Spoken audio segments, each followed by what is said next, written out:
तीन पुतले। महाराजा चंद्रगुप्त का दरबार लगा हुआ था। सभी सभासद अपनी अपनी जगह पर विराजमान थे। महामंत्री चाणक्य दरबार की कार्यवाही कर रहे थे। महाराजा चंद्रगुप्त को खिलौनों का बहुत शौक था।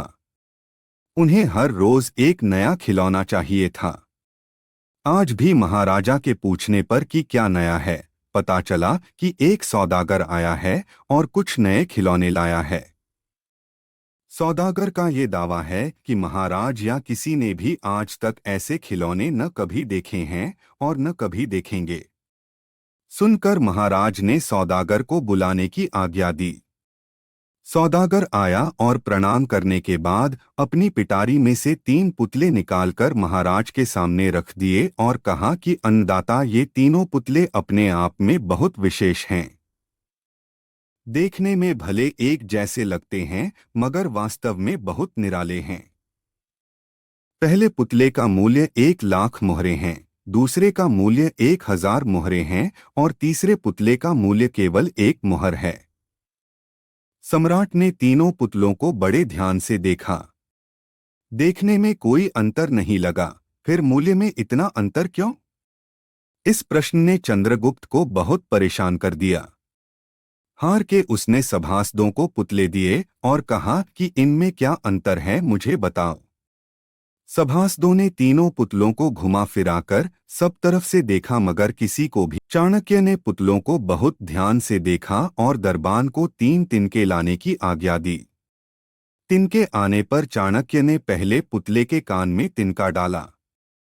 सबने देखा कि तिनका सीधा पेट में चला गया। थोड़ी देर बाद पुतले के होंठ हिले और फिर बंद हो गए। अब चाणक्य ने अगला तिनका दूसरे पुतले के कान में डाला।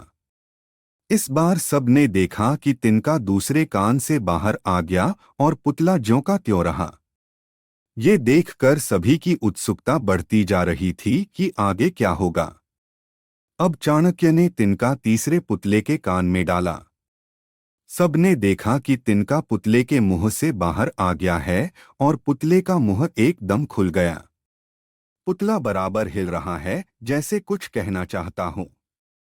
चंद्रगुप्त के पूछने पर कि ये सब क्या है और इन पुतलों का मूल्य अलग अलग क्यों है, चाणक्य ने उत्तर दिया, राजन, चरित्रवान सदा सुनी सुनाई बातों को अपने तक ही रखते हैं और उनकी पुष्टि करने के बाद ही अपना मुंह खोलते हैं। यही उनकी महानता है। पहले पुतले से हमें यही ज्ञान मिलता है और यही कारण है कि इस पुतले का मूल्य 1,00,000 मोहरे हैं। कुछ लोग सदा अपने में ही मग्न रहते हैं, हर बात को अनसुना कर देते हैं। उन्हें अपनी वाहवाह की कोई इच्छा नहीं होती। ऐसे लोग कभी किसी को हानि नहीं पहुंचाते। दूसरे पुतले से हमें यही ज्ञान मिलता है और यही कारण है कि इस पुतले का मूल्य 1,000 मोहरे हैं। कुछ लोग कान के कच्चे और पेट के हल्के होते हैं।